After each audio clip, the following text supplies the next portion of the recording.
네, 그러면 그 4월 첫 번째 그 텀 워크숍을 시작하도록 하겠습니다. 네, 달이 바뀌고 나서 날씨가 무척 이제 따뜻해진 것 같습니다. 네, 여러분 모두 건강하시길 기원하면서 오늘은 사전에 정해져 있던 그 주제가 그 무역과 신용 리스크 관리입니다. 네, 크레딧 리스크, 특히 이게 무역 보험 관련되어 있는 것을 중심으로 해서 오늘 두 분이 나눠서 발표를 해 주시도록 하겠습니다. 성균관대 무역연구소의 그 임서영 박사님이고 AIG 손해보험의 홍상철 부장님, 현재 박사과정 재학 중이신데요. 두 분이 나눠서 발표를 해 주시도록 하겠습니다. 네. 그 누가 먼저 할까요?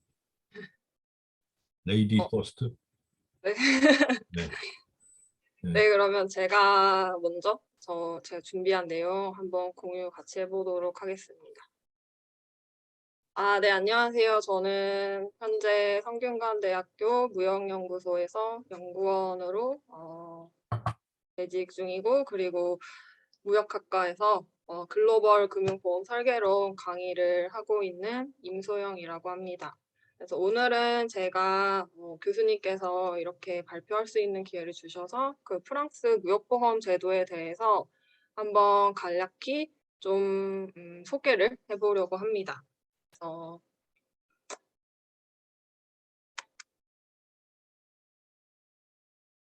네, 저는 일단 성균관대에서 학사, 석사, 박사 과정을 다 했고, 그래서 국제무역학 박사 학위를 올해 2월에 받고 이제 열심히 추가 연구를 하고 있는 그런 중입니다. 그리고 주로 제 관심사는 그 리스크 관리 중에서도 여기 무역보험 쪽이랑, 그리고 저는 또 아세안 금융 그 시장에도 관심이 좀 많아서 학위 논문은 그쪽으로 작성을 했었고, 그리고 네, 현재 뭐 다양하게 교수님 연구 보조도 하고, 그리고 수업도 하고, 이렇게 하고 있습니다. 그래서 오늘 제가 말씀드릴 그 발표 목차는 먼저 간략하게 프랑스 산업 구조에 대해서 좀 말씀을 드리고, 그리고 프랑스 무역 현황이 어떤지 이제 기본적인 배경에 대해서 한번 공유를 한 다음에, 그리고 프랑스의 무역보험 제도의 면역, 그리고 어떤 기관이 담당을 하고 있는지, 그리고 어떤 상품들이 존재를 하고 현재 운영 현황은 어떤지 이렇게 정리를 해서 여러분들께 한번 말씀을 올리려고 합니다. 그래서 먼저 프랑스는 이렇게 지도에서 보시면 이제 서유럽 쪽에 있는데, 독일하고 스위스, 이탈리아, 스페인하고 같이 국경을 맞대고 있는 그런 국가입니다. 그래서 프랑스 같은 경우에는 세계 경제에서 이제 7위 정도에 위치해 있는 국가이고, 그리고 유럽 안에서는 경제 순위가 한 3위 정도 되는 그런 아주 큰 국가입니다. 그리고 또 프랑스 같은 경우에는 많이들 알고 계시겠지만 이 문화적인 인프라가 굉장히 좀 다양한 그런 국가이기 때문에 그 산업 중에서도 서비스업 비중이 굉장히 높은 그런 국가입니다. 그래서 관광업이 서비스업 중에서도 이제 관광 관련된 산업들이 주로 프랑스의 그 산업인데, 그래서 관광 산업이 주로 발달이 되어 있고, 전체적으로 이제 제조업이라든지 그런 비중은 그렇게 크게 높은 편은 아닌 그런 국가입니다. 제조업 비중이 높지는 않은 국가이지만 그 관광 서비스업에 비하면은 제조업 비중이 높지는 않지만, 뭐 많이들 아시다시피 패션 쪽이라든지 아니면 뭐 화장품, 그리고 또 기계라든지 뭐 에너지 등 관련해서 제조업이 조금 발달이 되어 있는 그런 상태입니다. 그래서 프랑스 산업 구조를 한번 이렇게 살펴보면은 프랑스 산업은 크게 한 5가지 정도로 주로 나눠볼 수 있는데요. 주로 이제 상품 서비스업이 그 산업 비중에서 굉장히 큰 비중을 차지하고 있고 점차 그 비중이 좀 증가되고 있는 상황이고, 그리고 제조업 같은 경우에는 과거에 비해서 2020년으로 갈수록 이렇게 좀 비중이 줄어드는 그런 현상을 띠고 있습니다.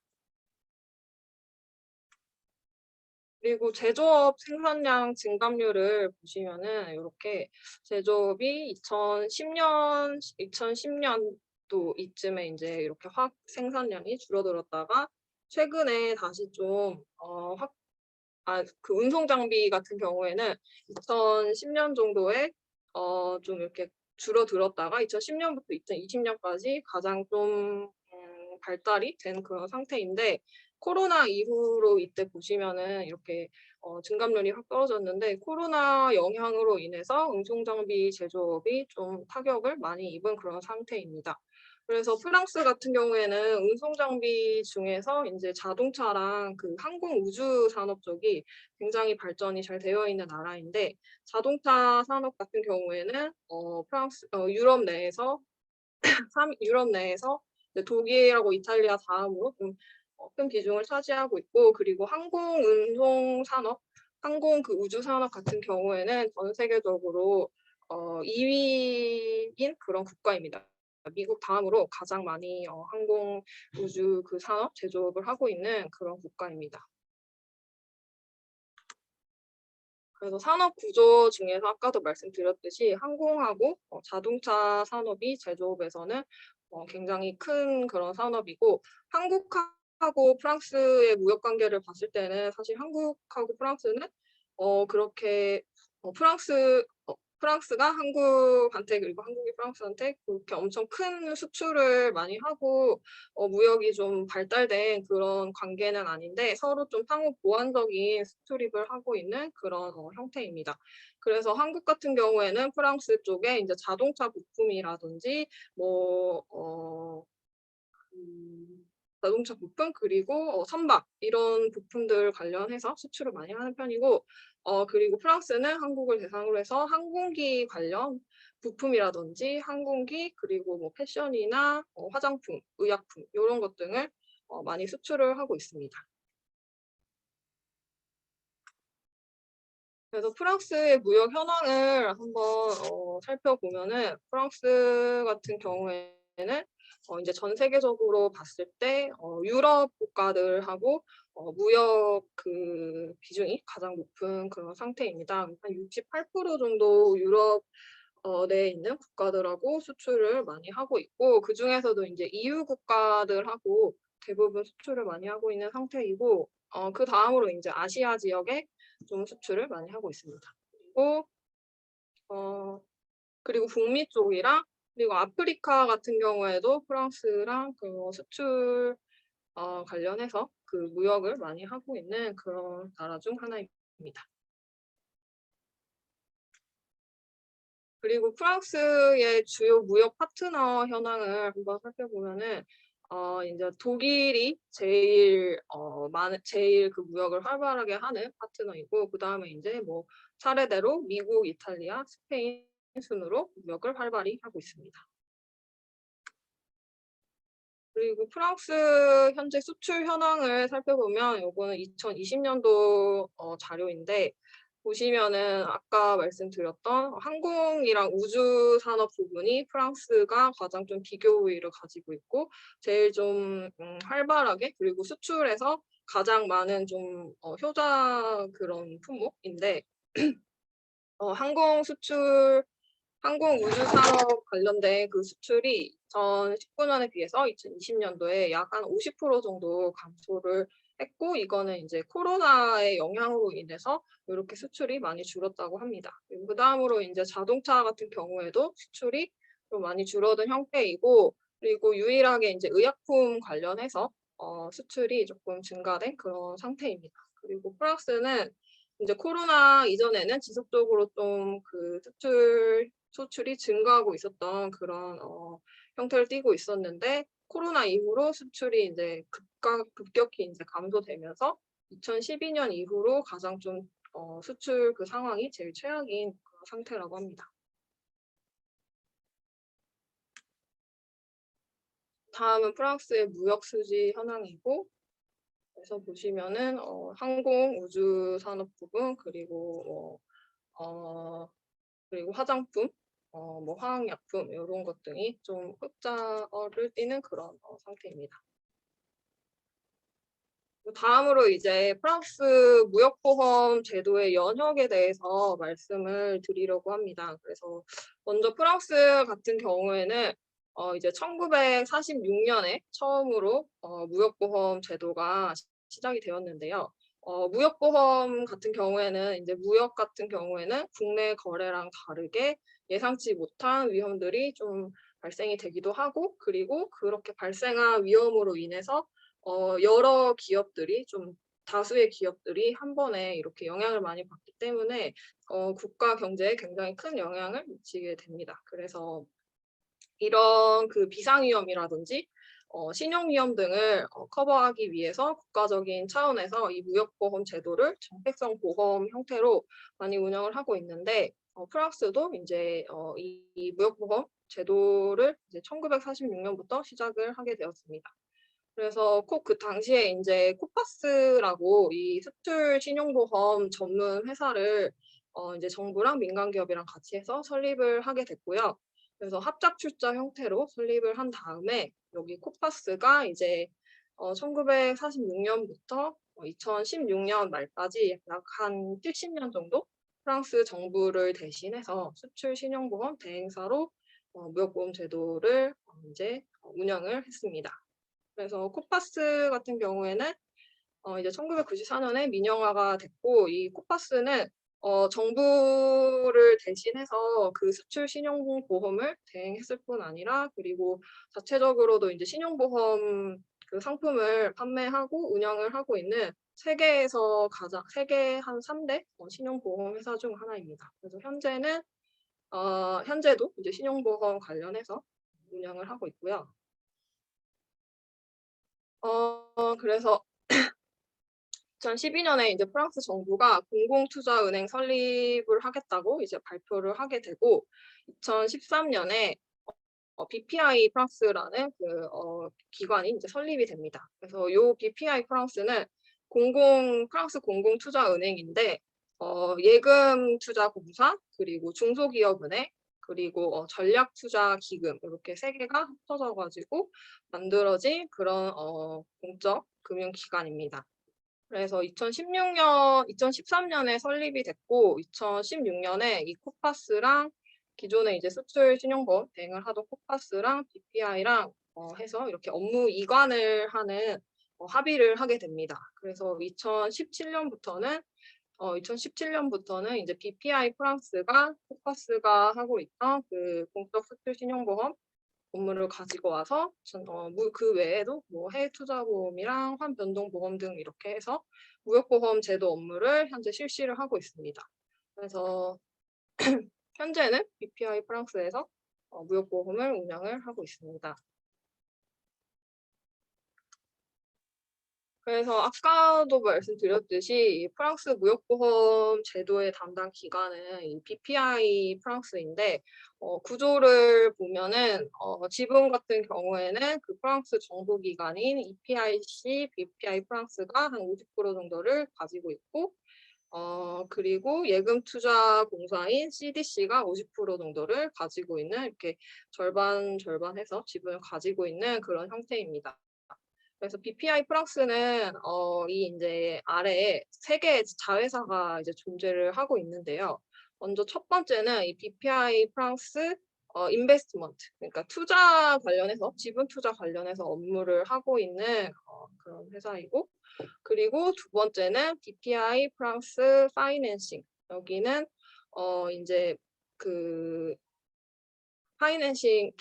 국내 파이낸싱 관련해가지고 업무를 하고 있는 곳이고, 그리고 그 다음으로 이제 BPI 프랑스 엑스포트 인슈런스, 여기는 이제 무역보험 관련된 그 제도들을 운영을 하고 있는 그런 기관입니다. 그래서 크게 BPI 프랑스라는 그 공적 금융기관이 존재를 하고, 그 아래 세부적으로 세 개로 나눠져서 각각 이제 다른 이렇게 업무들을 수행을 하고 있습니다. 그래서 주로 무역과 관련된 수출과 관련된 업무는 이 BPI 프랑스 엑스포트 인슈런스 여기가 이제 업무를 진행을 하고 있고, 여기 BPI 프랑스 파이낸싱에서 일부 신용 엑스포트 크레딧이라든지 엑스포트 디벨롭먼트 관련된 그런 업무를 같이 수행을 하고 있습니다. 그리고 요거는 이제 BPI 프랑스가 현재 다른 나라들의 무역보험 공사들하고 같이 이제 협력을 해서 일을 하고 있는데, 관련된 무역보험 기관들 이제 로고이고요.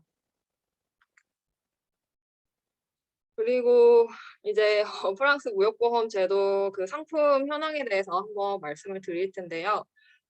BPI 프랑스에서는 크게 이제 5가지로 나눠서 5가지 큰 분류로 해서 무역보험 상품을 현재 이제 운영을 하고 있습니다.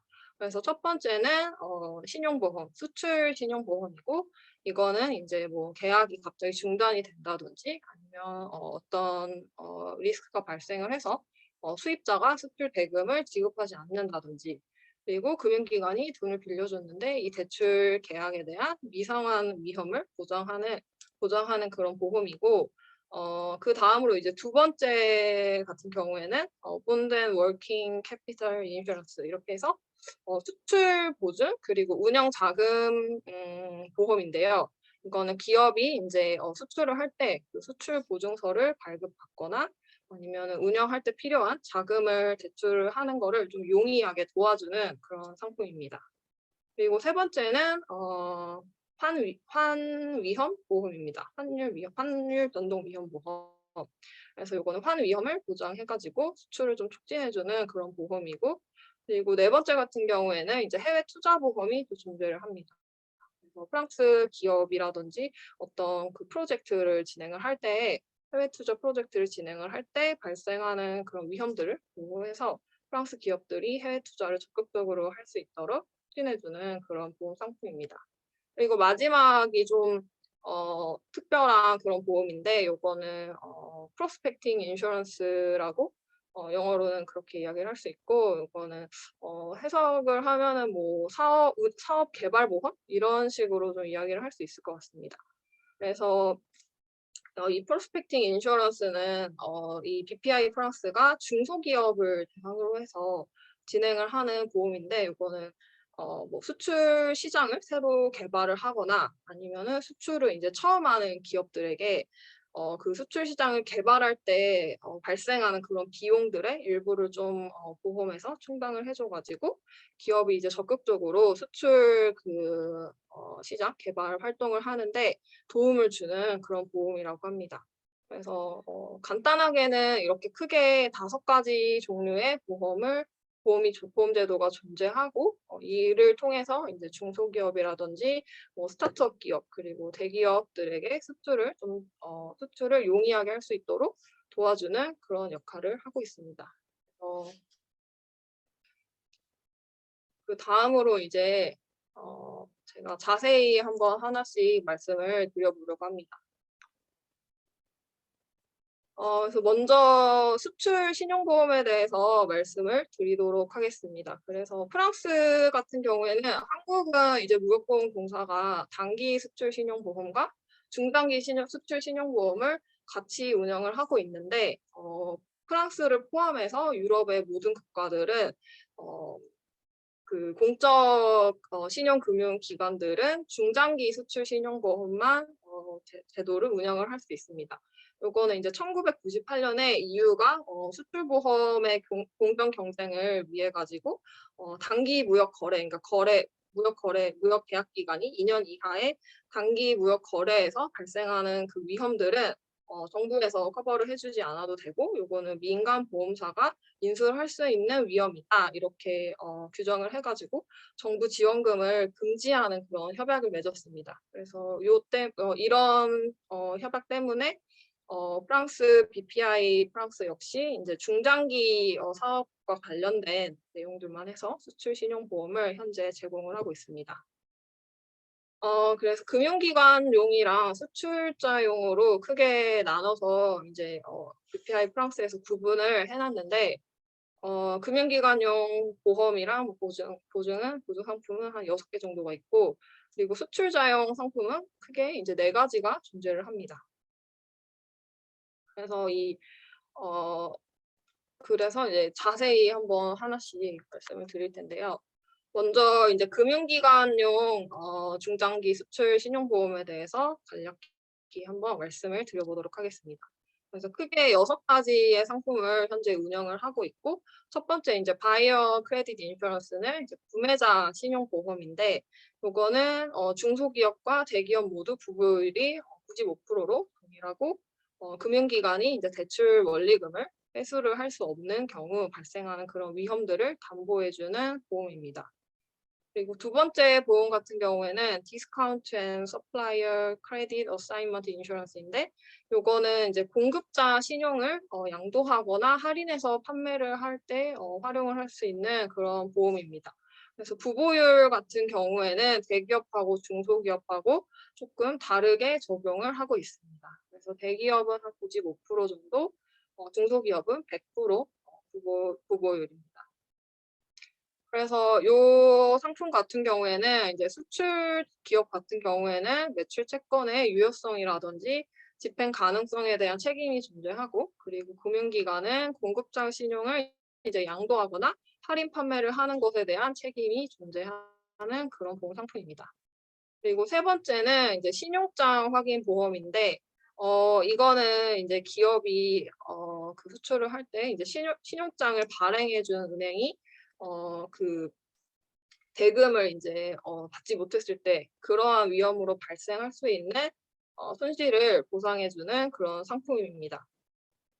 그래서 이 상품의 보험 수익자 같은 경우에는 신용장 확인은행이 이제 보험 수익자이고, 그리고 부보율 같은 경우에는 이 상품 같은 경우에는 이제 영세 기업하고 그 외로 이렇게 구분을 하고 있습니다. 그래서 프랑스에서는 영세 기업을 한 연매출 7,500만 유로 이하 정도의 기업을 이제 영세 기업이라고 보통 정의를 하는데, 이런 영세 기업들에게는 100% 보장을 해주고, 그리고 그 외에 중소, 뭐 중견, 대기업 같은 경우에는 95% 정도 부보율이 존재합니다.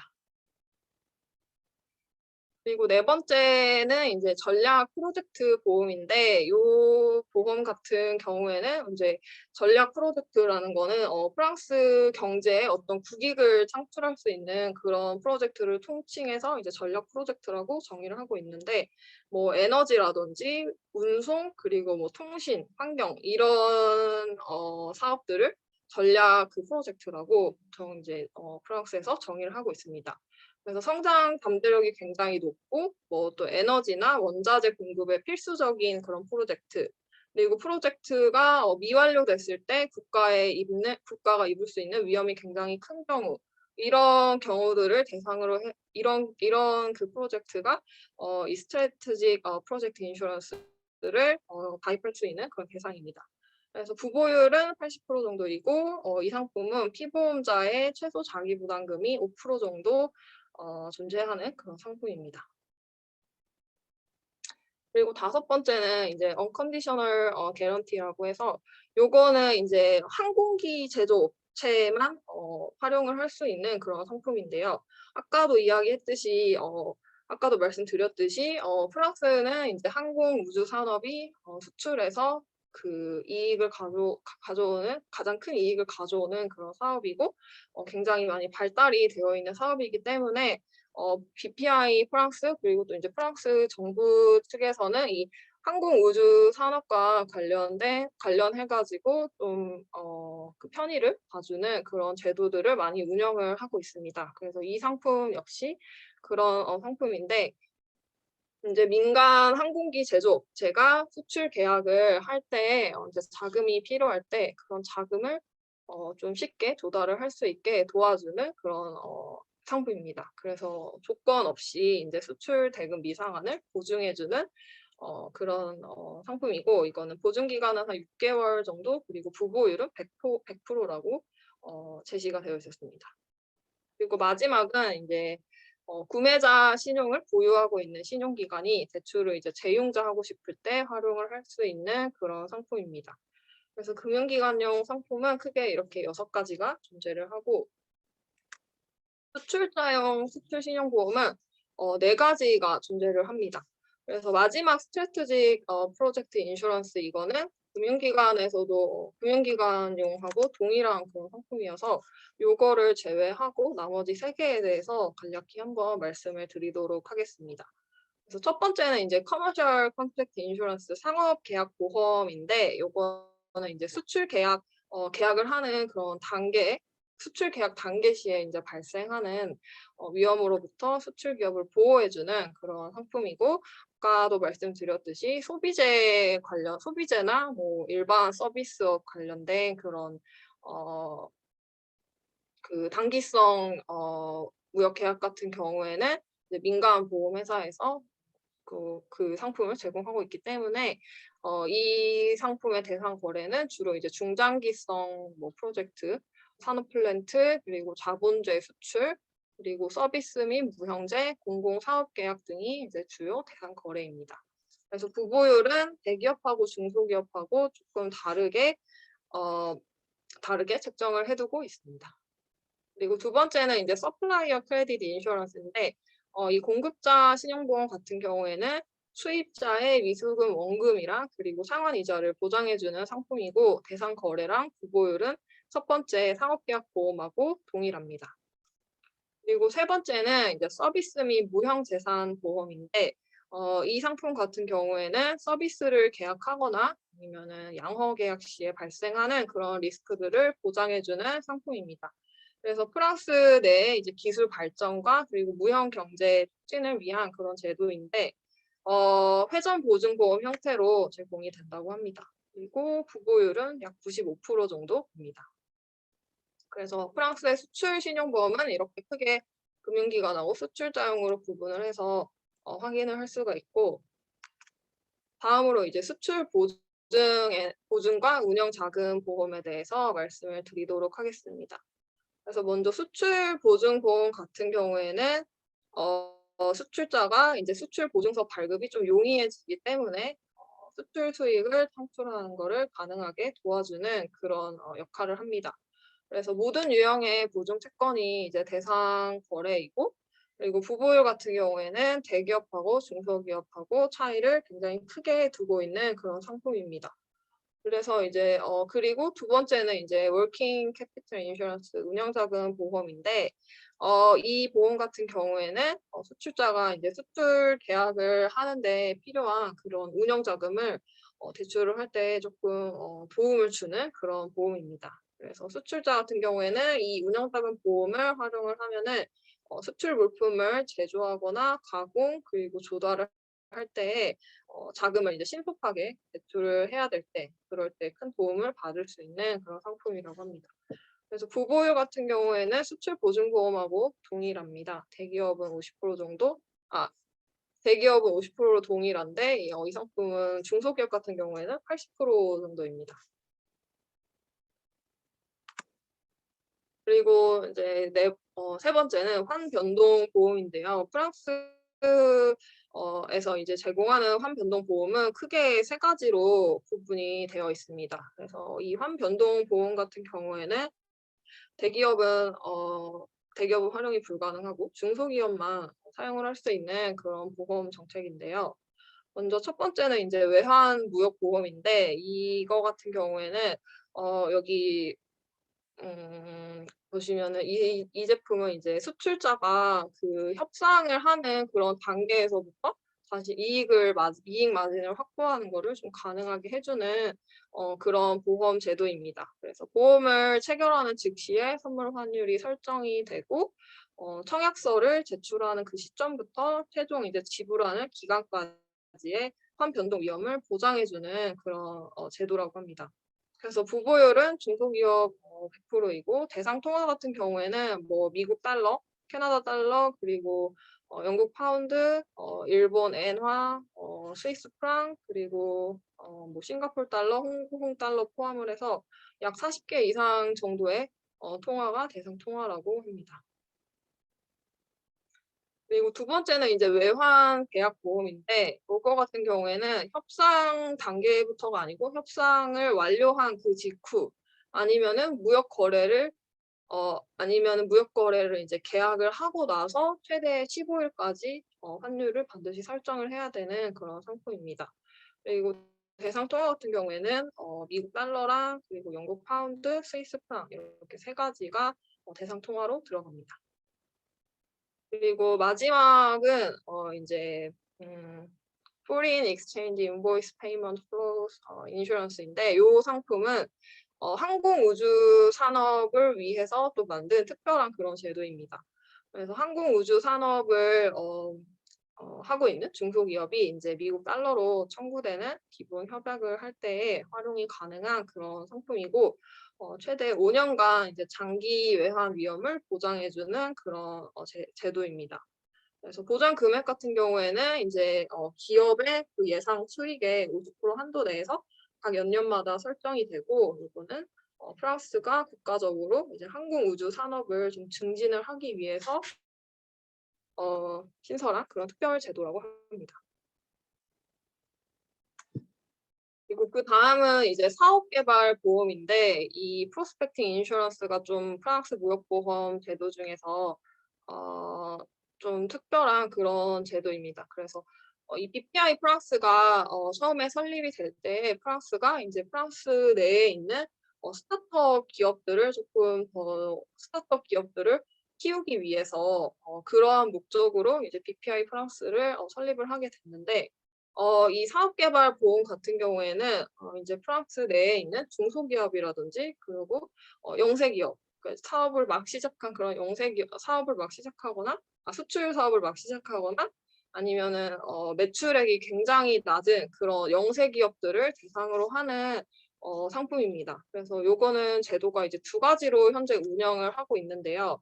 기존에 이제 프로스펙팅 인슈런스가 먼저 운영이 되다가 2021년에 이제 이 새로운 프로스펙팅 인슈런스의 변형 상품인 요 상품이 인제 2021년부터 운영이 되고 있습니다. 그래서 한번 말씀을 드리면 먼저 이 프로스펙팅 인슈런스 같은 경우에는 매출 한 5억 유로 미만의 프랑스 중소기업들을 대상으로 하는 그런 상품이고 이 중소기업들이 기존에 거래를 하고 있던 수출 시장 말고 새로운 수출 시장을 개발을 할 때 그 발생하는 뭐 그 개발 비용, 그 비용의 일부를 인제 충당하고 그리고 인제 수출을 실패했을 때 위험을 보장해 주는 그런 상품인데요.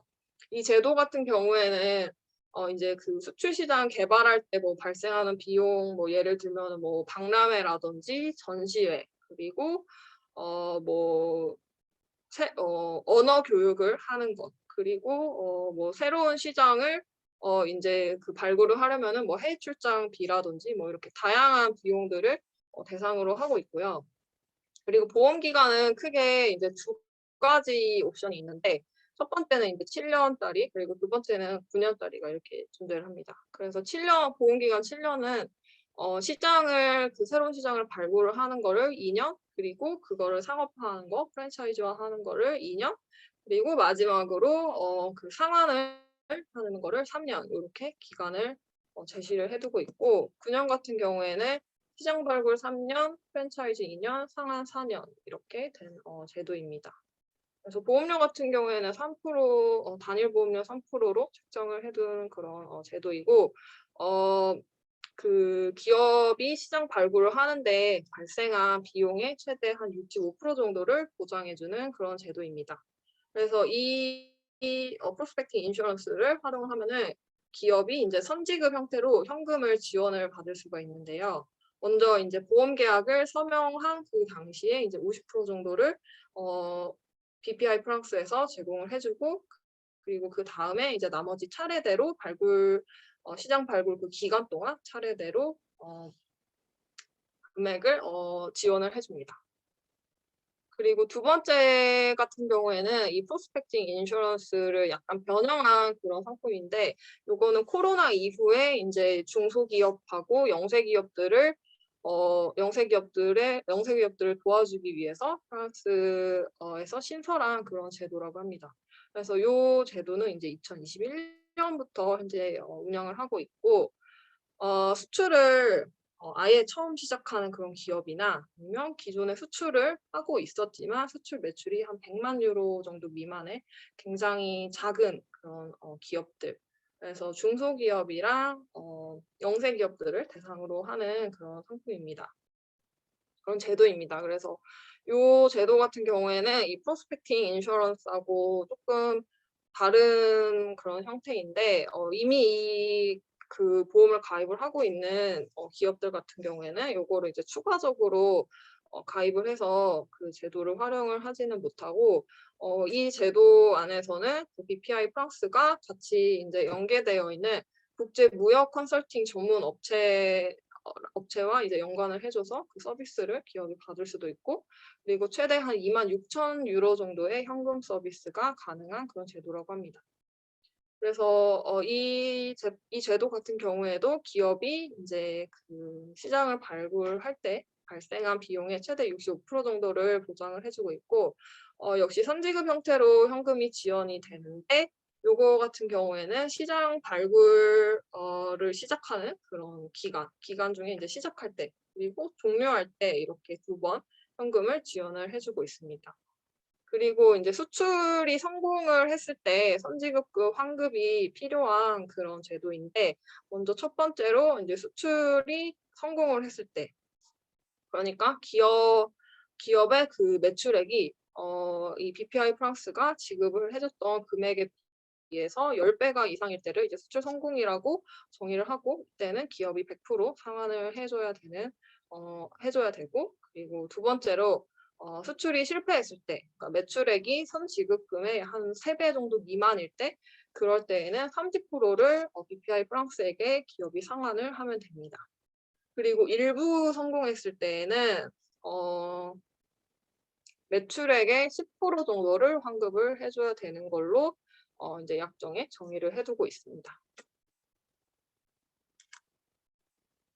그래서 다음으로 이제 프랑스 무역보험 제도의 운영 현황에 대해서 말씀을 드릴 건데요. 먼저 BPI 프랑스의 이용 기업 현황을 살펴보면은 중소기업이 86% 정도로 가장 많이 이용을 하고 있고, 그리고 중견기업과 대기업이 각각 7%로 이용을 하고 있습니다. 그래서 프랑스 같은 경우에는 대기업은 전체 기업 중에서 약 한 1% 정도 미만이지만 수출의 한 절반 이상 정도를 대기업이 담당을 하고 있고, 중소기업은 한 92% 정도, 프랑스 중소기업은 92% 정도인데, 수출 같은 경우에는 한 15% 정도를 담당을 하고 있다고 합니다.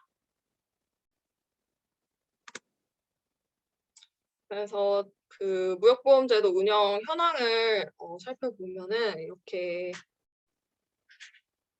크게 여기는 이제 엑스포트 본드, 여기 이렇게 4가지가 존재를 하는데, 그 금액으로 따지면은 수출 신용보험이 가장 많이 인제 운영이 됐고, 그리고 건수로 따지면 이 프로스펙팅 인슈런스가 가장 많이, 사업개발보험이 가장 많이 운영이 되었습니다.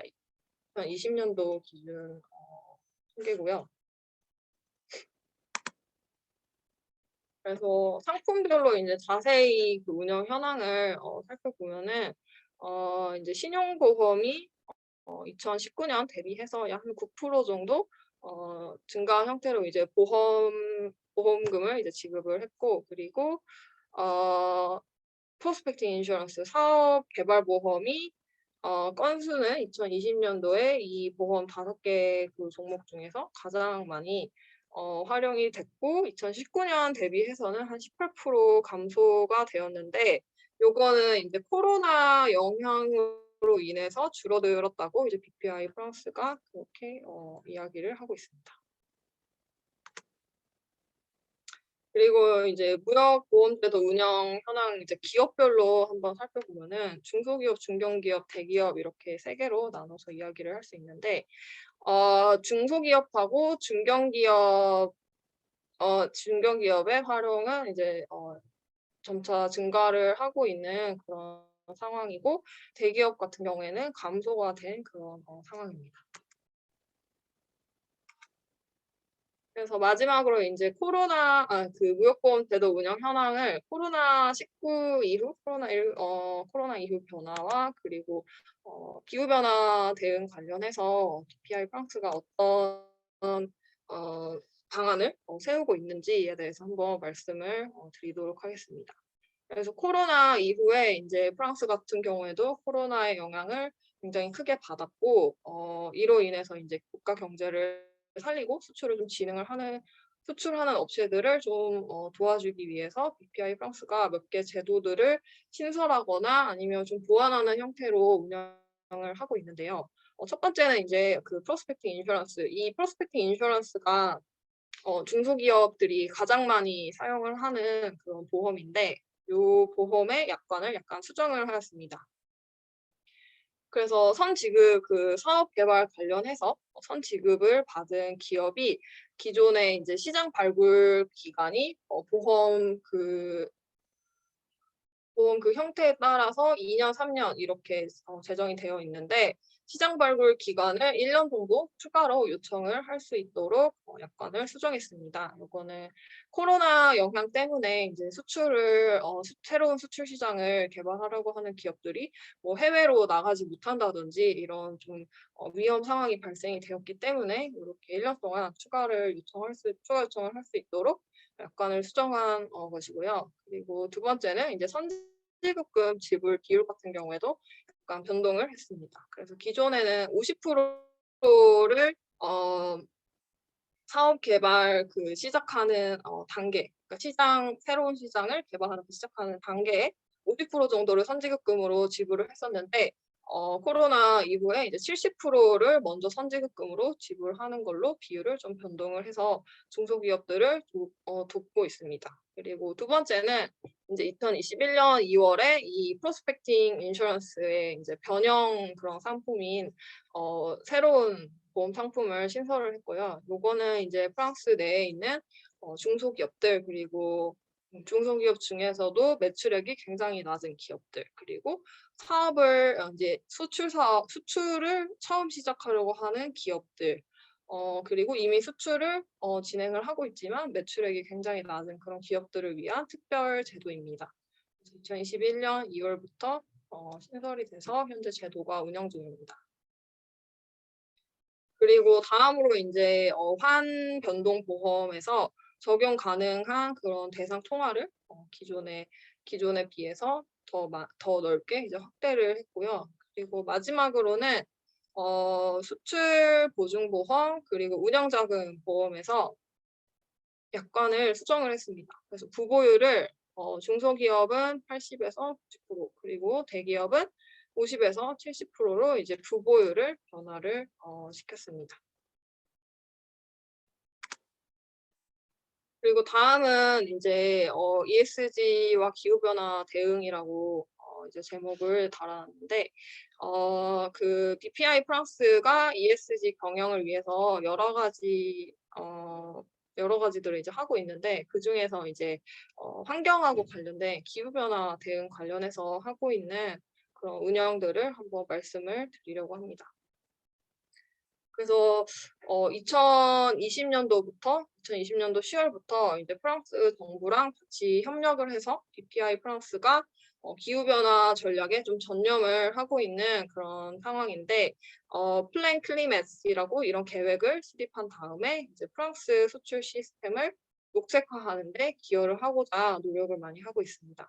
그래서 이 플랜 클리메스의 좀 자세한 내용 같은 경우에는, 그게 이제 첫 번째로 뭐 석유라든지 가스를 개발하는 그런 프로젝트를 2021년 그리고 2025년, 2035년 이렇게 단계적으로 좀 중단을 하고자 이제 계획을 수립을 하였고, 그리고 두 번째는 이제 화력발전소 프로젝트 관련해서 보상을 할 때 이제 제한을 두는 그런 기준을 도입을 하게 됐습니다.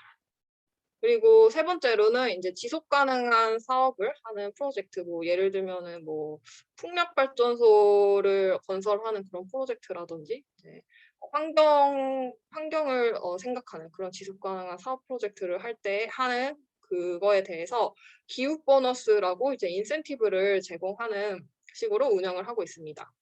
그리고 또 그 프로스펙팅 인슈런스 사업 개발 보험 중에서도 지속 가능한 사업 프로젝트를 전용으로 하는 그런 보장 제도를 따로 마련을 해서 운영을 하고 있습니다. 그리고 BPI 프랑스가 이제 보증을 요청한 그런 그 기업들을 대상으로 해가지고 그 기업의 뭐 환경이라든지 뭐 사회적 영향을 평가하거나 따로 모니터링하는 그런 시스템을 도입을 했고, 그리고 지속 가능 프로젝트 특혜 조건 같은 경우에는 2021년부터 기후 보너스라든지 이렇게 해서 제공을 하고 있는 그런 형태입니다. 그리고 BPI 프랑스는 이제 2020년에 세계 최초로 포세이돈 원칙을 기준한 그런 기관인데요. 이거 포세이돈 원칙 같은 경우에는 이제 해상 운송을 할 때 탄소 배출을 감소하는 그런 목표이고, 2019년에 신설된 그런 원칙이고, 기후 변화를 대응하기 위한 어떤 선박 금융 이니셔티브라고 합니다. 그래서 BPI 프랑스는 세계 최초로 이제 포세이돈 원칙 기준을 하게 되었고, 이제 뭐 민간 선박 포트폴리오에 뭐 연간 탄소 영향을 측정한다든지 발표를 한다든지, 그리고 프랑스 크루즈 산업 기업들에게 기존의 기술 말고 친환경적인 기술을 사용을 하도록 장려를 하고 있습니다. 그리고 그 기후 관련해서 점수를 계산을 해서 탄소 영향의 구체적인 데이터를 수집을 해서 대책을 세우는 등 이렇게 여러 가지 프로젝트를 진행을 하고 있습니다.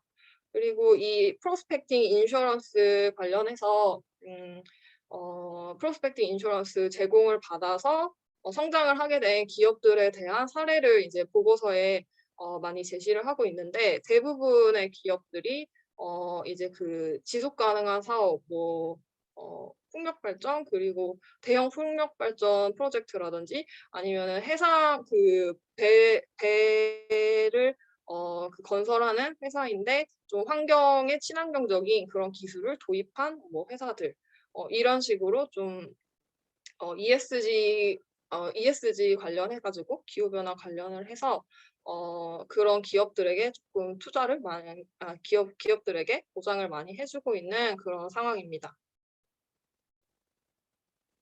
그래서 제가 오늘 준비한 그 프랑스 무역보험 제도 관련된 내용은 여기까지이고, 네, 뭐 재밌게 잘 들으셨을 거라고 생각을 하고, 네, 혹시 뭐 질문이 있으시거나 뭐 좀 코멘트 해주실 내용이 있으시다면 말씀 부탁드리겠습니다. 네, 감사합니다.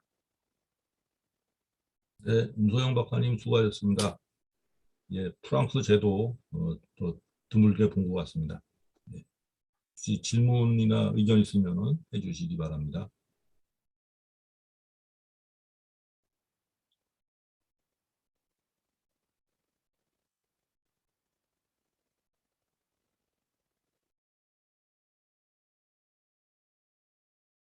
저는 들어보니까 그 프랑스 제도의 무역보험 제도의 특징이 그 수출을 중심으로 되어 있는 듯하고, 그 수입 관련돼 있는 보험 제도는 설명이 안 돼 있는 것 같고, 그다음에 중소기업에 대한 그 배려가 굉장히 많이 있는 것 같고, 그다음에 시장 개발, 시장 어, 디벨롭먼트에 대한 것들이 좀 강조된 그런 형태가 아닌가 이런 생각이 드는데, 우리 임 박사님이 보시기에는 뭐가 좀 특징적인 것 같으세요? 여러 가지 어, 설명했지만.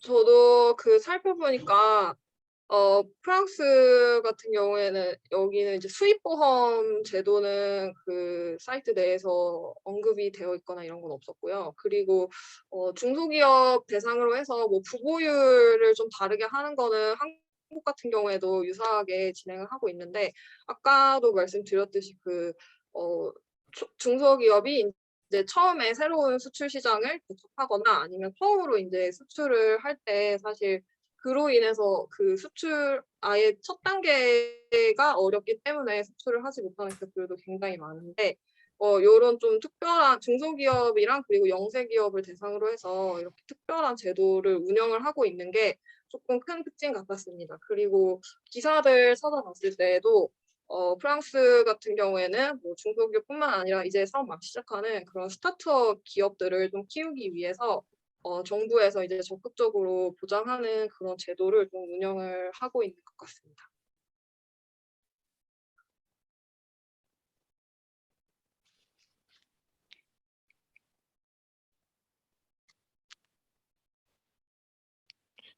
안녕하세요. 박사과정 홍사철 질문 하나만 드리겠습니다. 네, 안녕하세요. 발표 감사드리고요. 일단은 뭐 프로스펙팅 같은 거는 되게 좀 뭐 우리나라에 없는 새로운 제도 소개해 주셔서 감사하고, 근데 근본적으로 이제 프로스펙팅이란 그런 보험에 가입하는 중소기업들이라고 하면 중소기업이 어떤 뭐 수출 시장 발굴 같은 것보다 좀 더 어떤 프로젝트성에 참여할 수 있다는 그런 가정이 좀 성립돼야 되는 것 같은데, 현실적으로 중소기업들이 어떤 뭐 해외 프로젝트의 그 퍼스트 티어로 이제 이끌어가는 정도의 그런 상황은 뭐 우리나라도 마찬가지로 프랑스 아닌 것 같아요. 실질적으로 그 프로스펙팅 그 실적이 좀 그 중소기업들로 상당하게 좀 많이 가입이 되는지 좀 궁금하고요. 그리고 아무래도 이제 이쪽도 이제 OECD 그 오피셜 크레딧에 적용되기 때문에 실제 그 손해율이 좀 어떤가? 그러니까 손해율이 뭐 우리나라처럼 또 터무니없는 손해율이 있는지 아니면 그런 부분도 좀 궁금합니다. 그 손해율 관련해서는 데이터를 제가 아직 그 부분까지는 보지는 못했는데요.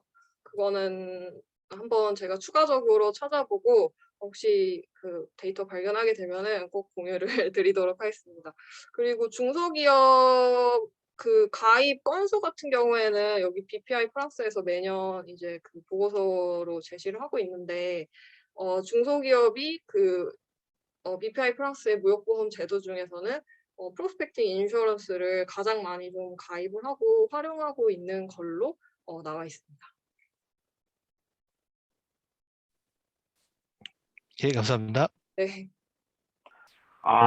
저 안현기 박사인데요. 그 뭐 한 가지만 여쭤보겠습니다. 저기 아무래도 이게 수출보험 쪽에는 이제 중소기업들이 많이 이용을 하려고 하다 보니까 그런데 한국 같은 경우는 이게 이제 책임 금액이 그 연간 5만 불 이내로 그 제한을 두거든요. 근데 여기 혹시 프랑스 무역보험에서는 이 수출보험의 그 책임 금액을 한정하고 있는지 그게 좀 궁금한데요. 혹시 가능하실까요? 어, 네, 박사님, 제가 거기도 미처 생각을 못한 부분이어서요. 이 부분도 제가 추가로 한번 확인해 보고 그 공유를 드리도록 하겠습니다. 제가 아직 여기 부분은 이번 발표를 준비하면서 좀 놓쳤던 것 같습니다. 예, 감사합니다. 네.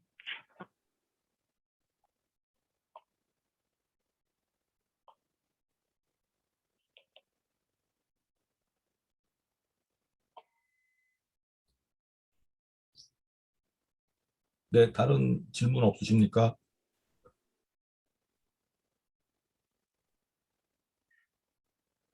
네, 그러면 이 정도로 해서 네. 그 프랑스 출보험 제도에 대한 발제는 마치도록 하겠습니다. 그럼 두 번째로 우리 홍상철 부장님께서 이 크레딧 관련돼 있는 재밌는 또 연관돼 있는 발표를 해주시도록 하겠습니다.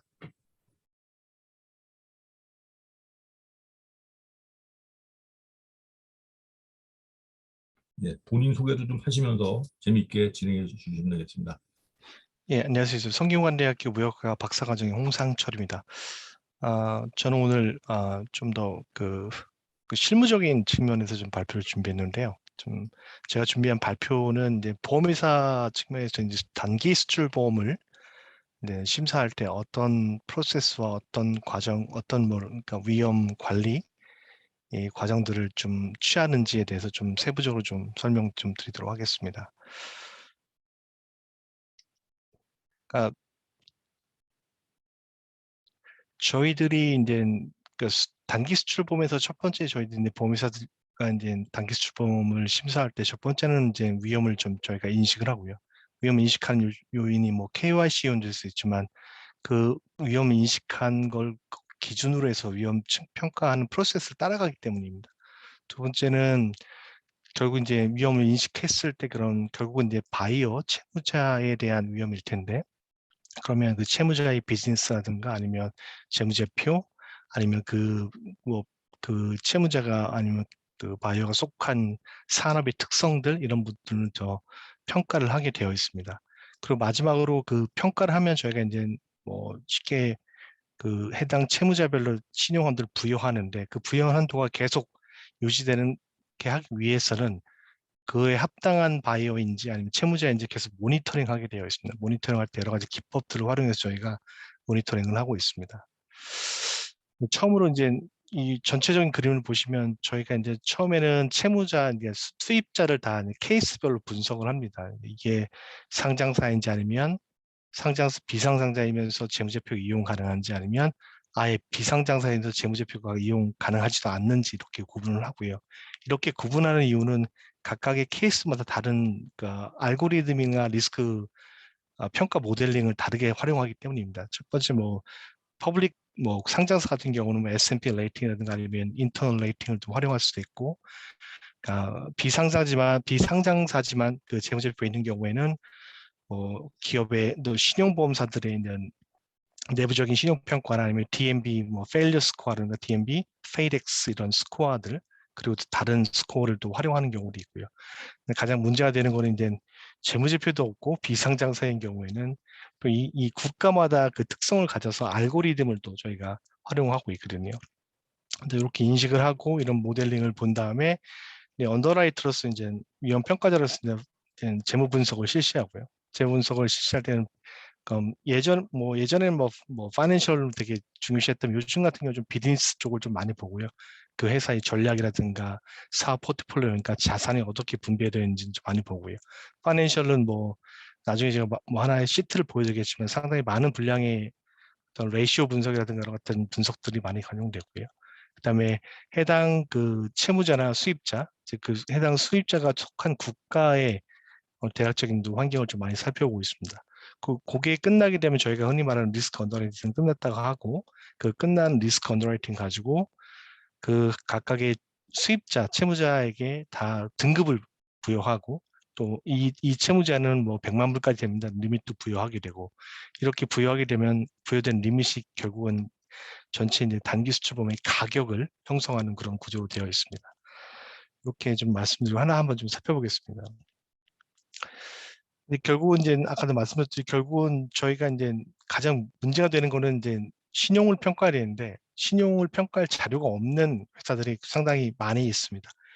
이게 한 2015년 자료인데요. 제가 회사 그 당시 할 때 보면 이렇게 지역으로 좀 제가 이렇게 X를 쳐놨는데, 보시면 미국 같은 경우가 이제 두 번째인데, 결국은 퍼블릭 부장님, 컴퍼니. 그 예. 첫 페이지가 그냥 계속 있는데요. 그렇습니까? 네. 어? 예, 이제 보입니다. 보시나요? 네. 예.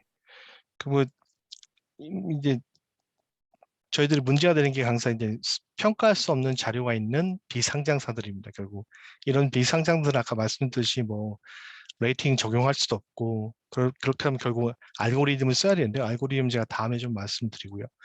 그래서 저희가 이제 데이터를 좀 살펴보면 두 번째가 U로 시작한 땡땡이 미국 건데, 미국 같은 경우는 퍼블릭 컴퍼니가 저희 21% 정도 되는데, 프라이빗 컴퍼니면서 파이낸셜이 없는 데가 64% 정도 됩니다. 그 밑에 67%는 캐나다고요. 그래서 결국 저희들이 가장 힘들어하는 부분이 북미 지역의 그런 수입자 평가가 가장 어렵습니다. 상대적으로 나중에 번 유니온 자료를 보시면 알겠지만 그 보험금 지급되는 가장 많은 국가가 아이러니하게도 북미 지역입니다. 결국은 이런 걔들이 이제 시장에서 이제 그 재무 정보를 활용할 수 있는데 상당히 제약이 많은 것이고요. 그 과적으로 보면 에버리지로 보면 퍼블릭 14% 정도, 그리고 프라이빗 비상장사이면서 파이낸셜이 있는 게 42%, 파이낸셜 없는 게 44% 정도. 2015년 그 제가 근무할 당시 그때 데이터 기준을 좀 살펴보면 이렇게 되어 있습니다. 그래서 결국은 포커스는 어떤 재무제표 없는 비상장사를 어떻게 재무를 평가할 것이냐라는 게 가장 큰 이슈고요. 그래서 다음에 알고리즘을 좀 보시면, 그래서 저희가 이제 알고리즘을 이렇게 뭐 되게 막 어렵게 개발하는데, 이 뭐 프로세스인데 결국은 이 프로세스가 중요한 거는 아까 어려웠던 게 이제 케이스 세 번째인데, 이 상장사이면서 재무제표가 없는 건데, 그러니까 저희들이 이제 취하는 방법론들이 되게 1차원적입니다. 그러니까 뭐 그 해당 국가의 로컬 크레딧 에이전시랑 협약을 체결해서 재무제표를 받을 수 있다. 아니면 보험 가입하고자 하는 수출자들의 레버리지를 통해서 어떤 뭐 그 자료를 좀 받을 수도 있고요. 그다음에 여기서 이제 적용하는 게 이제 DMB failure score를 좀 많이 씁니다. 제가 근무했던 AIG에서는 DMB failure score를 좀 활용하고, 그다음에 미국 같은 경우에는 아까도 가장 문제가 되기 때문에 정보 제한이 너무 많기 때문에 SIC 코드, 산업 분류 코드와 그다음에 펌이 얼마나 그 수입자가 얼마나 오래 비즈니스를 했느냐, 그리고 인플루이즈가 얼마 있느냐, 그리고 미국 같은 경우 USC 파일링이 되기 때문에 뭐 어떤 담보를 제공하는 그런 이력들을 좀 저희가 볼 수 있는 DMB를 통해서, 그래서 그런 걸 가지고 알고리즘을 만들어 가지고, 그러니까 미니멈한 신용한도를 부여해도 된다라는 그런 알고리즘을 만들어서 운영하고 있고, 나머지 같은 부분은 사실 저희가 상당히 어렵게 진행을 하고 있습니다. 그래서 뭐 다음 화면을 보면 저희가 이런 알고리즘을 통해서 이제 알고리즘 만들어주면 결국 평가를 어떻게 할 건데, 저희가 이제 평가를 하는 측면은 좀 총 세 가지 측면이라고 보시면 되겠습니다. 일단 수출자도 저희는 평가합니다. 왜냐하면 수출자가 얼마나 그런 경험이 있고 얼마나 크레딧 신용 관리에 어떤 프랙티스 잘 운영하고 있는지가 굉장히 중요한 팩터로 저희가 좀 알고 있고요. 그다음에 그 거래처들과 어떤 관계를 유지하면서 어떤 그런 트랜잭션을 히스토리가 있는지 그런 것들 좀 저희가 확인을 하고요. 그리고 이제 얼마나 그 프로덕트나 전략적으로 얼마나 그 바이어에 영향력을 미칠 수 있는지 그런 부분도 보고, 그 다음에 결국 수출자의 포지션, 마켓 인더스트리 포지션도 보고, 이런 부분들 좀 인슈어들 부분들을 가지고 저희가 평가를 좀 하고요. 아까 말씀드린 채무자나 수입자 같은 경우에는 비즈니스 리스크에서 좀 요즘 같은 경우에 인더스트리 리스크를 많이 봅니다. 특히 이제 어떤 천연자원 같은데 의존성이 많은 것도, 뭐 오일의 영향성이, 오일 가격의 영향성이 많은 부분들, 아니면 기타 뭐 광물들의 영향성이 많은 비즈니스를 하고 있는지, 이런 인더스트리 부분을 좀 많이 보고 있고요. 그다음에 좀 오너십도 상당히 많이 보고 있습니다. 그 파이낸셜 리스크는 나중에 좀 보여드리겠지만 결국은 키 포인트는 수익성하고 얼마나 많은 그 레버리지하고 어떤 자본적 구조를 가지고 있는지, 그런 부분들에 대해서 중점적으로 좀 보고 있습니다. 그리고 마지막으로 보험회사로서 이제 어떤 마케팅도 필요하고 어떤 전략적인 의사결정도 필요하기 때문에 그런 부분들이 이제 넘버가 아닌 다른 그런 그 정성적인 부분으로 좀 평가하는 부분도 좀 있습니다. 그래서 저희가 리스크를 평가할 때 보면 이 시트가 좀 잘 보이실지 모르겠지만은 결국에는 이건 파이낸셜 리스크를 평가하는 부분인데, 이게 보면 프로핏하고 뭐 자산, 그다음에 레버리지 얼마나 채무가 많은지, 그다음에 인더스트리 리스크하고 그다음에 매니지먼트 퀄리티까지 이렇게 시트를 작성해서 그 밑에 다 레이셔널을 저희 다 달아서 평가를 하게 되어 있습니다. 이렇게 평가를 하면 결국은 채무자 등급을 저희가 이 평가의 기초에서 생성되고, 채무자 등급이 생성되면 그 채무자 등급별로 이제 그런 부도율 이런 부분, 그다음에 위험 비용들이 자동적으로 다 산출되게 되어 있습니다. 그 리밋을 적용시키게 되면. 그래서 이제 결국은 이 하나의 그 수출보험 계약에 들어왔을 때 여러 개의 바이어가 있는데 그 바이어들 정보를 다 넣고 평가자를 다 넣게 되면 결국은 여기에서 또 우리가 이제 이 계약, 이 단기 수출보험 계약에 요구되는 코스트가 어느 정도다라는 게 대략적으로 산출이 되게 됩니다. 산출이 되면 그걸 가지고 이제 저희가 이제 나머지 그거 이제 정성적인 부분을 언더레이터가 한 10% 정도를 저희가 좀 할 수 있게 되어 있는데, 그런 부분을 마켓 컨디션이라든가 컴피티션이 어느 정도인지 그런 부분을 같이 보면서 이제 최종적으로 이제 저희가 언더라이팅 끝나게 되어 있습니다. 리스크 프라이싱을 제가 잠깐 말씀드린, 결국 저희들이 사용한 리스크 프라이싱의 메터돌로지는 결국 뭐 익스포저의 디폴트하고 부도율 PD 값, 그다음에 로스 기분 디폴트 LGD 값을 활용하고 있고요. 이렇게 쓰는데 그 PD 값 같은 경우는 제가 쓰던 회사의 자료를 가지고, 물론 무디스 자료를 갖고 있지만은 회사의 신용 등급별 PD 값을 같이 활용을 하는데, 저희 회사는 저희 회사 거를 사용하고요.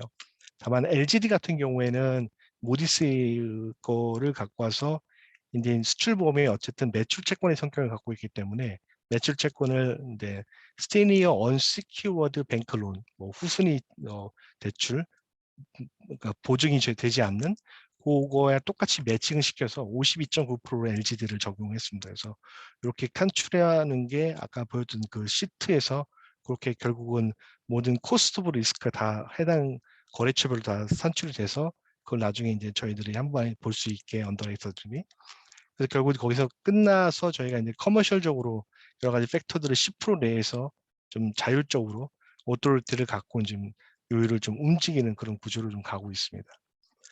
여기 뭐 보여주신 게 뭐 이제 저희가 이제 프라이싱 시트인데, 결국은 저희들이 약간 인슈어들 보는 것처럼 이제 트랜잭션들을 좀 보고요.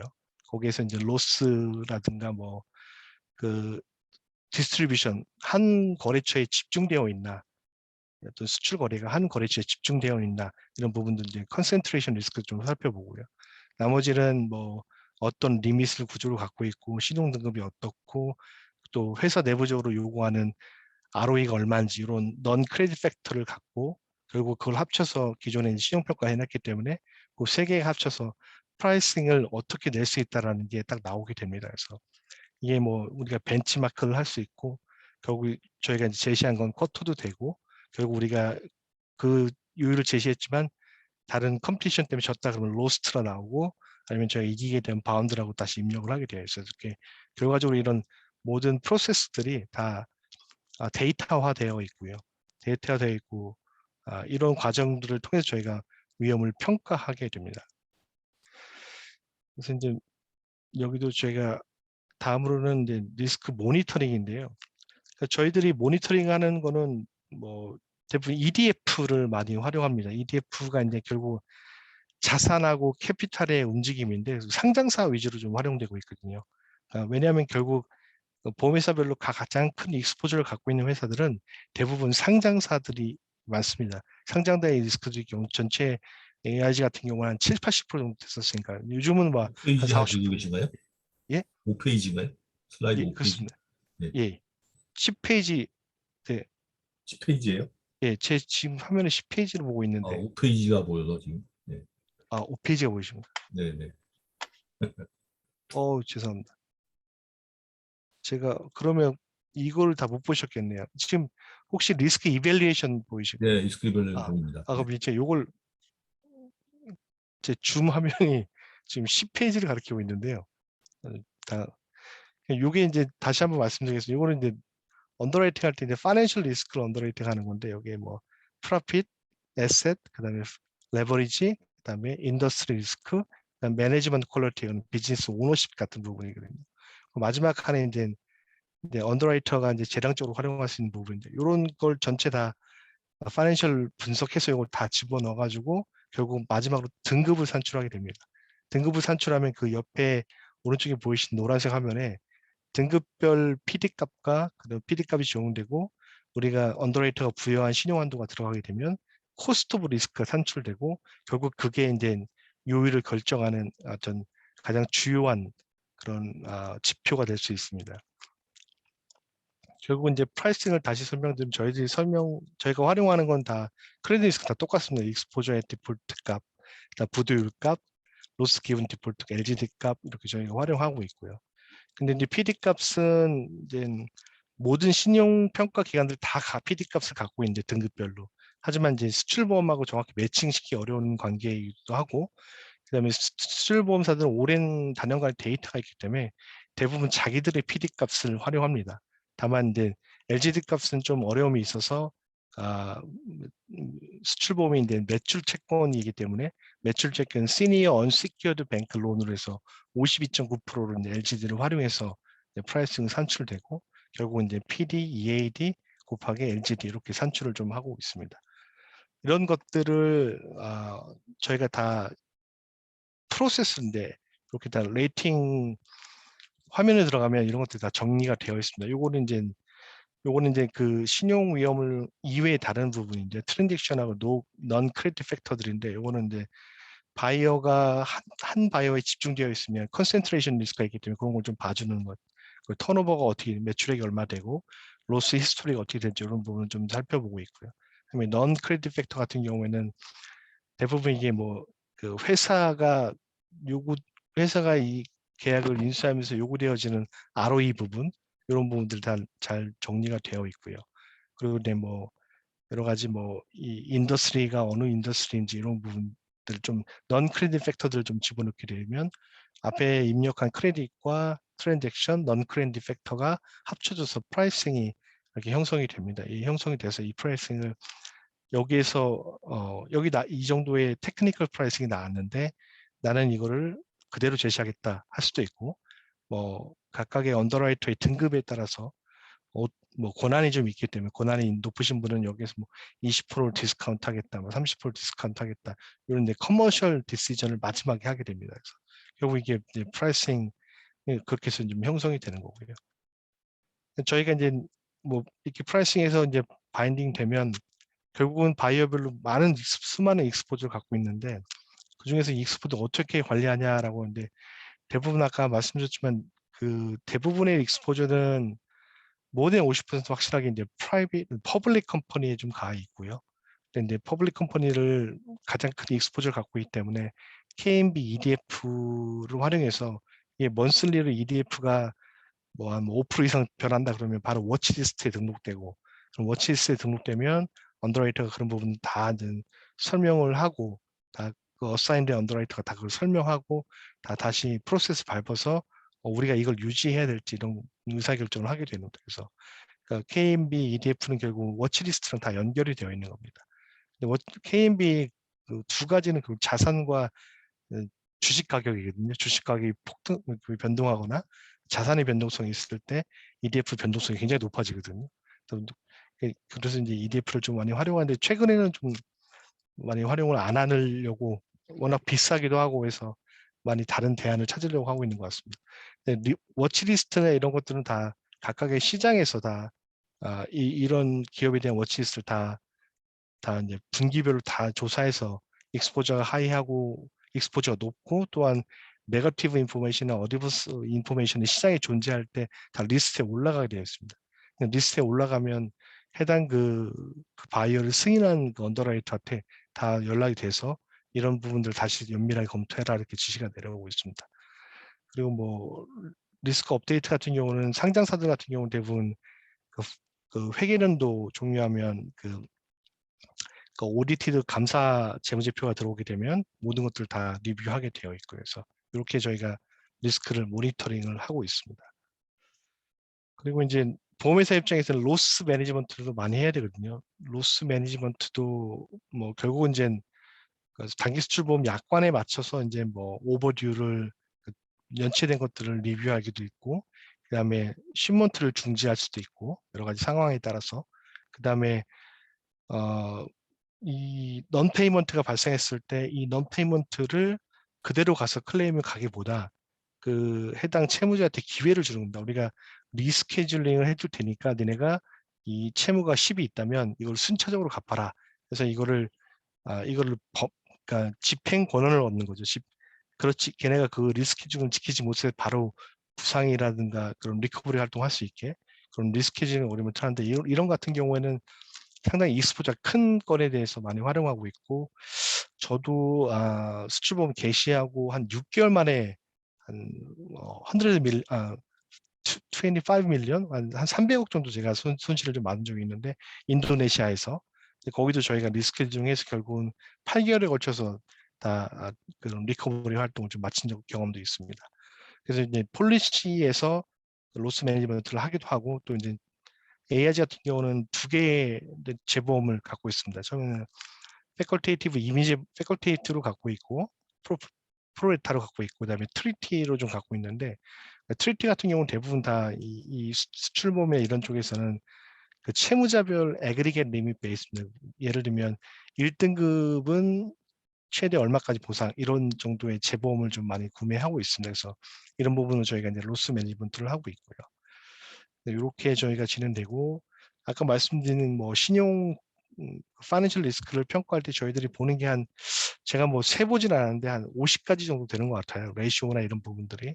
요거는 이제 S&P 캐피털 IQ에서 제공하는 시트인데 여기가 대부분 한 뭐 20개 정도 나와 있는데 대부분 요 밑에 서브 카테고리도 이제 다양한 레이쇼 분석들이 있습니다. 그리고 여러 가지 뭐 프리캐시 플로우 산출하는 방법과 그다음에 채무가 언제 만기되고 이 채무가 연장될 것인가 이런 것들도 리뷰하는 섹션도 있습니다. 그래서 이런 부분들을 저희가 계속 그 파이낸셜 리스크 있을 때 분석하는 거고 이런 부분들이 언더라이트가 다 하는 건 아니고 사실 외부 아웃소싱 업체들이 이런 것들 다 준비해 주지만 결국 이런 걸 가지고 그게 좀 틀릴 수도 있기 때문에 언더라이터는 걸 검증을 해야 되고 그다음에 그 검증된 데이터를 가지고 자기가 의사 결정을 하는 크레딧 리밋 신용한도 부여를 결정하는 절차를 취하고 있습니다. 그래서 이게 저희가 실무적으로 오늘 저희가 준비한 내용이고요. 오늘 제가 준비한 내용은 여기까지입니다. 오늘 좀 내용이 너무 두서없어서 죄송하고 혹시라도 궁금한 사항 있으면 답변 드리도록 하겠습니다. 네, 감사합니다. 앞서 이제 임소영 박사님이 소개해 주신 내용은 이제 우리가 좀 비교적 익숙한, 무역학과에서 익숙한 수출보험 제도, 이제 프랑스 버전을 설명해 주신 거고, 두 번째 홍상철 부장님이 설명해 주신 내용은 미국 같은 경우에 민간 보험회사에서 수출보험을 포함한 신용 리스크, 신용 채권에 대해서, 일반 채권에 대해서도 발생할 수 있는 크레딧 디폴트 리스크에 대해서 어떤 식으로 심사를 하는가 하는 것을 예를 들어서 타입별로 설명을 해 주셨습니다.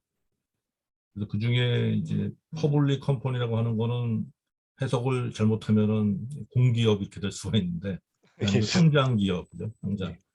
증권 거래소에 상장된 기업을 퍼블릭 컴퍼니라고 부릅니다. 그리고 프라이빗 컴퍼니는 비상장 기업, 거래소에서 거래되지 않는 기업. 네.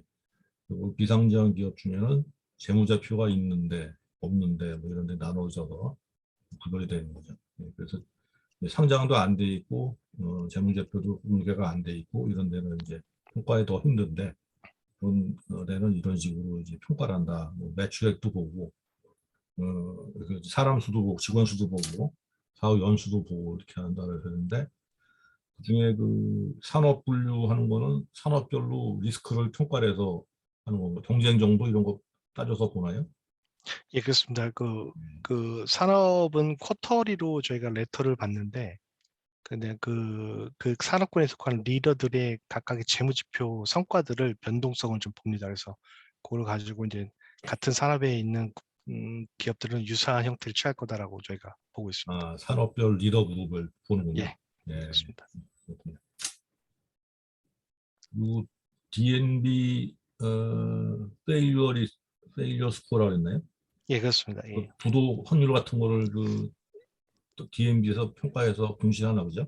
예, 1년 안에 부도날 확률이고요. 페일리어 네. 스코어가 이제 거기에 뭐 인원수, 에이지, 그다음에 거기에 넷워스라고 해서 이제 넷워스까지 들어가면 그게 이제 페일리어 스코어가 1에서 100으로 나옵니다. 네. 그래서 1이 가장 위험한 데고 100이 가장 안전한 곳이고 이렇게 예. 나오고 있습니다.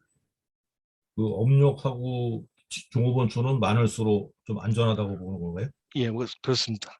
예. 이게 비단 이게 DNB만 그런 거 아니고 이제 저도 이제 서울보증 근데 서울보증인데 비재무 평가를 하거든요. 거기도 동일한 로직이 쓰이고 있습니다. 대부분. 예. 그렇죠. 신설 회사는 아무래도 좀 위험하긴 하죠. 데스밸리라는 것도 마주칠 수 있고 그러니까 예, 그렇습니다. 예. 어느 정도 좀 시간이 지나는 데가 안정적인. 예. 우리 무역학과는 업력이 48년이 돼가지고 안정적일 것 같기도 하고. 네. 잘 모르겠습니다. 예, 질문 있으면 해주시기 바랍니다.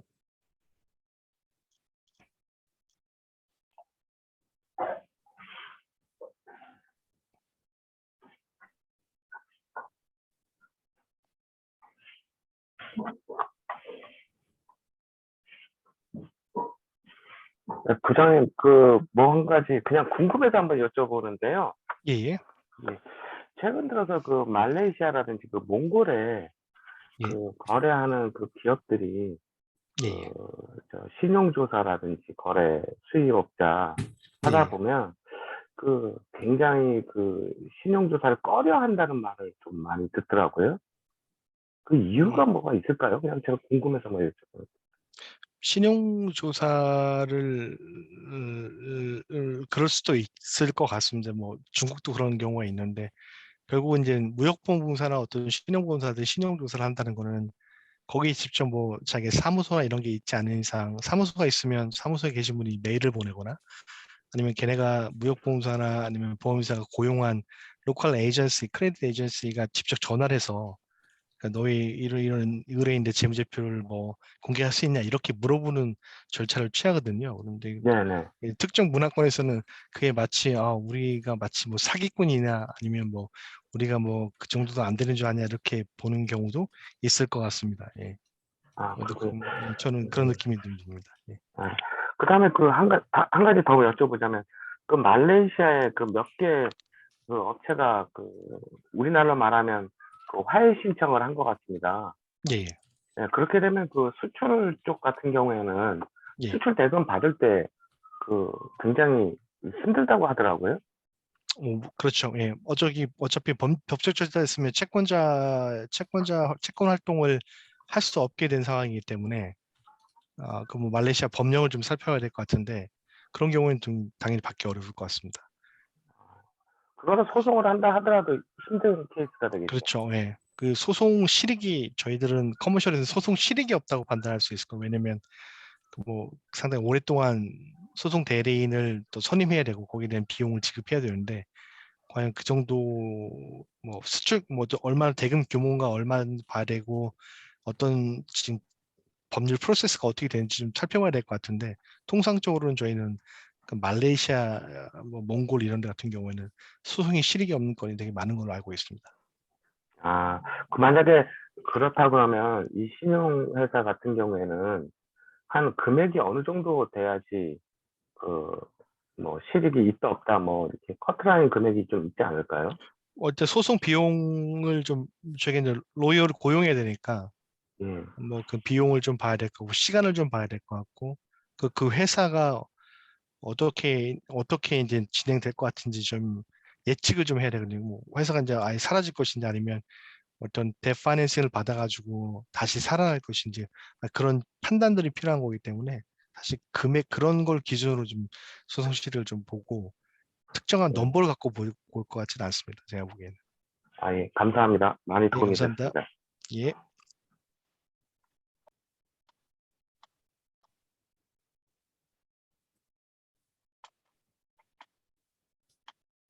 그 AIG 뭐 대표적인 미국 보험회사라서 이 분야에도 전문성이 있을 것 같은데요.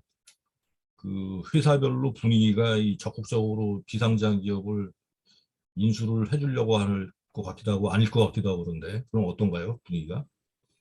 이게 정말 좀 사실 이 수출보험이 어떤 시스테마가 많이 되고 있는데 그래도 이제 언더라이터가 의지가 가장 중요한 것 같습니다. 의지가 그 계약을 담당한 언더라이터가 저 같은 경우에는 대부분 전 심지어 뭐 페이덱스나 뭐 구글링 해서 어떤 식으로 해서 이제 찾아드리려고 했던 거고요.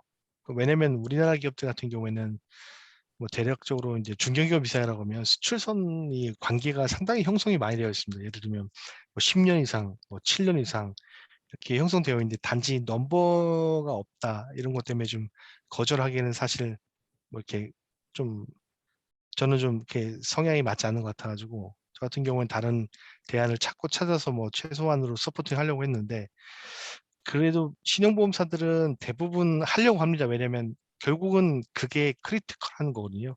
그러니까 재무제표도 없는 비상장사를 어떻게 평가하느냐가 결국은 자기네에서 마켓에서 얼마나만큼 우리가 이런 것까지 한다라고 보여줄 수 있는 거기 때문에 대부분 하려고 하는 그런 경향이 많습니다. 근데 지금같이 뭐 코비드 19 이런 경우에는 상당히 좀 몸을 좀 위축하고 있고요. 신용보험사들이.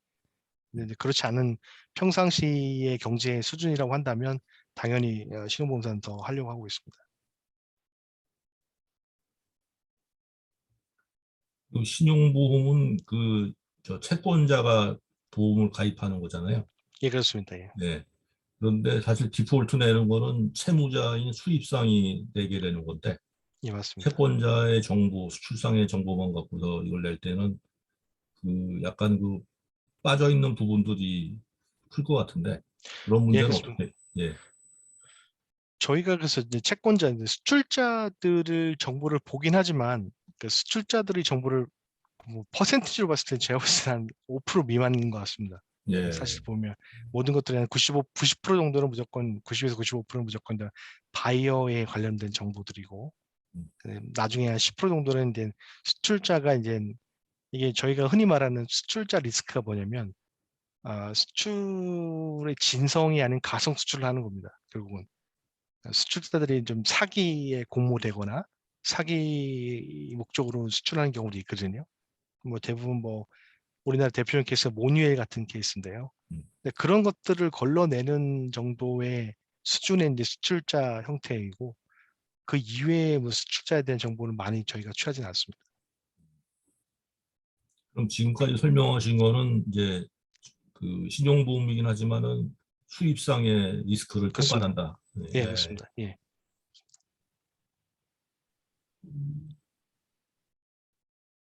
잘된 이제 우리나라 회사들하고 우리나라에서 삼성이나 LG 이 정도 뭐 삼성, LG, 뭐 SOL 뭐 이 정도 수준만 신용 관리팀이 있고요. 외국 같은 경우는 신용 관리팀이 상당히 많이 있거든요. 그래서 신용 관리를 되게 수익성에 상당한 영향을 미치는 걸 판단하고 그러니까 신용 관리팀을 신설해서 이런 뭐 수출보험이라든가 이런 것들 뭐 자기 거래처 관리 이런 것들을 다 하는데 우리나라는 아직까지도 신용 관리를 좀 이렇게 밑에 직원이 하는 느낌? 밑에 직원이 하는 좀 이렇게 회사에 그렇게 도움이 별로 안 된다라고 판단하시는 것 같더라고요. 그래서 좀 그 뷰가 좀 많이 다릅니다. 우리나라하고 해외하고.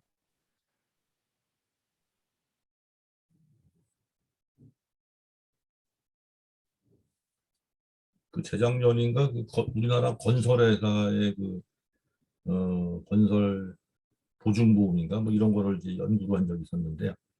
이제 건설 회사들이 이제 큰 데랑 작은 데랑 나눠져 가지고 협회가 있고 협회에서 보증 관련돼 있는 일도 약간 봐주는데 우리나라의 대형 건설 회사들, 유명한 건설 회사들은 아무도 사고를 안 냈더라고요. 또 사고 내면은 바로 가서 해결해 가지고 회사에 통판 데미지 안 오도록 예, 사실상 보험이 필요 없는데 그 보험료를 걷어가지고 그게 전부 그렇죠. 조그만 회사들 사고 난 데다가 들어가는 그렇습니다. 그런 예, 통계를 본 적이 있습니다. 예, 뭐 근데 교수님께서 말씀하신 공제조합들이 대부분 예, 그런 게 운영하고 있습니다.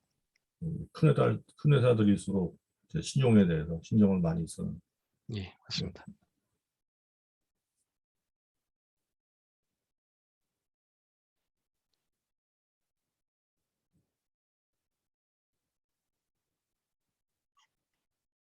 네, 학생들 혹시 질문할 거 없나요? 저 혹시 리스크 테이킹을 좀 더 기술화시키기 위해서 블록체인이라던가 이런 핀테크 기술을 도입할 가능성에 대해서는 혹시 어떻게 생각하시는지 여쭤보고 싶습니다. 일단은 그 AIG 같은 경우는 블록체인 이네이블 스탠다드 차더스랑 이미 저희가 실행을 해서 이미 저희가 뭐 이니시에이티브가 많이 갖고 있고요. 핀테크 같은 경우에는 사실 어떤 그런 컨슈머, 그러니까 개인 소비자에서 핀테크 많이 발생하고 코퍼레이트 사이드는 좀 핀테크가 좀 활동하기 어려운 부분이 좀 많이 있습니다. 제한적인 특히 뭐 상당한 많은 제약이 있습니다. 그래서 뭐 핀테크까지는 저희가 고려하지 않는데 다만 핀테크를 고려한다면 그 신용보험사들이 이런 정말 복잡한 보험회사이면서 신용을 평가해야 되고 보험회사이지만 일반 프로퍼티나 캐주얼티 보험회사 보지 않는 다른 것들 많이 봐야 되거든요. 그리고 시스템이 좀 이렇게 일반 시스템에 맞지 않는 경우들이 많아서 굳이 핀테크를 말한다면 요즘 뭐 티누브 스퀘어라든가 뭐 리퀴드X 이런 애들이 이제 이런 그 소프트웨어 프로바이더들이 있습니다. 소위 핀테크라고 해서 이런 뭐 수출 보험이라는 특화된 보험회사에 대한 시스템을 설계해주고 오퍼레이팅 이피션시를 높여주는 거는 있는데 그 정도 수준에서 좀 저희가 아마 보고 있는 걸로 알고 있습니다. 예, 저 방금 말씀하신 그 소프트웨어 프로바이더 회사명 다시 한 번만 좀 말씀해 주실 수 있어요? 티누브스퀘어도 있고요. 티누브스퀘어, 뭐 리퀴드X, 트레이드 IX 뭐 되게 많습니다. 심지어 뭐 저기 shipping 컴포넌트 만드는 회사도 있고 뭐 은행권상에서 활용되는 뭐 마르코폴로 네트워크스도 있고 상당히 많이 있는 걸로 알고 있습니다. 우리나라에서는 아직 실행되지 않았습니다. 예, 감사합니다. 네, 감사합니다. 예, 그 참고로 제가 알고 있는 거 한 가지를 말씀을 드리면은 한국 신용 데이터라고 하는 회사가 있는데요.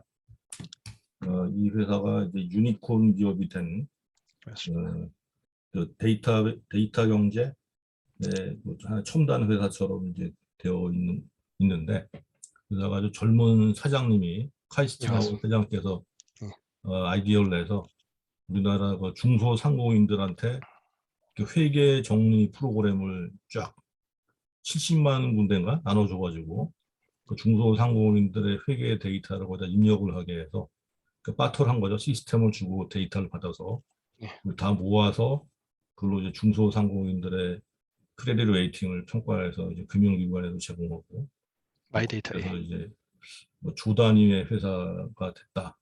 맞습니다. 예. 그 젊은 분 사장이 최대 주주다. 예, 맞습니다. 예. 그래서 그 사장님을 제가 한 3년 전에 무슨 세미나에서 본 적이 있는데 아주 그 똑똑한 똑소리 나는 그런 그랬습니다. 그래서 요즘도 그 데이터 경제 뭐 사업을 하겠다는 젊은 분들이 많이 있는데 그들의 롤 모델이 그 한국 신용 데이터 예, 맞습니다. 일을 하는 것 같습니다. 엄청 유명하신 분입니다. 네. 유명하신 분이고. 예. 그래서 여기 계신 젊은 우리 대학원 무역과 학생들도 그런 생각을 꿈을 키우면 나중에 모교에도 큰 도움이 되지 않을까 이런 생각을 합니다.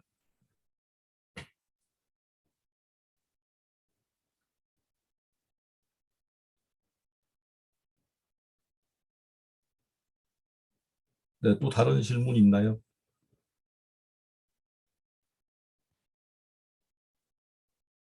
네, 오늘은 그 신용 리스크 관련해서 또 무역 리스크 관련해서 그 두 분의 발제를 들었습니다.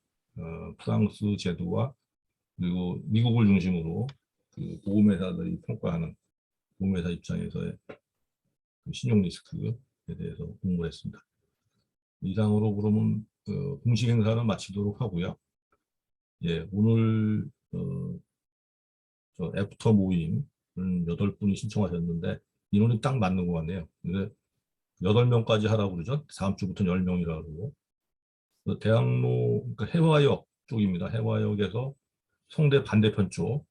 거기 가시면은 이제 KFC가 있는 골목 안쪽으로 들어가시면 있는데요.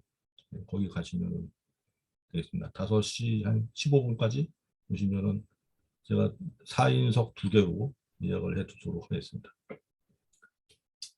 예, 그리고 샌드위치나 뭐 치킨 모임 종종 할 테니까 나중에 오늘 못 오신 분들은 다음에 또 자리 만들어서 뵙도록 하겠습니다. 그 외에 하실 말씀 있는 분들 있나요? 예, 한 번 더 공지해드리면은 다음 주 수요일 그 4월 6일인데요.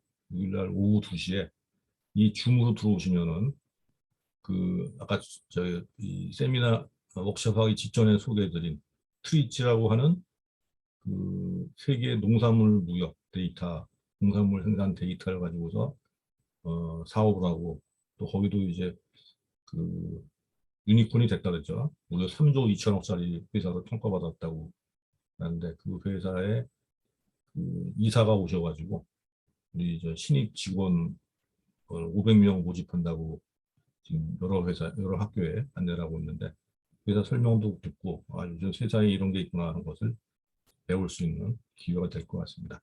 줌은 똑같은 줌입니다. 이 줌으로 들어오시면 다음 주 수요일 2시에. 그리고 중국 학생들도, 중국인 유학생들도 뽑는다 그러니까 내국인, 외국인 할 거 없이 관심 있는 학생들은 참여해 주시면 좋겠습니다. 그리고 혹시 라이브로 보고 싶은 경우에는 그 우리 유명한 수입실 있죠? 인문관 31505 오시면 되고요. 아니면 줌으로 들어오셔도 그 행사를 볼 수 있습니다. 그 4월 6일 오후 2시부터 1시간 동안 진행할 예정입니다. 네, 그러면은 다른 안내사항 혹시 하실 말씀 있는 분 계신가요? 네, 없으면 이상으로 마치고 다음 주에 또 뵙도록 하겠습니다. 오늘 발제해 주신 두 분께 다시 한번 감사드리고 이상으로 행사 마치겠습니다. 감사합니다. 수고 많으셨습니다. 수고하셨습니다. 수고하셨습니다. 감사합니다. 감사합니다.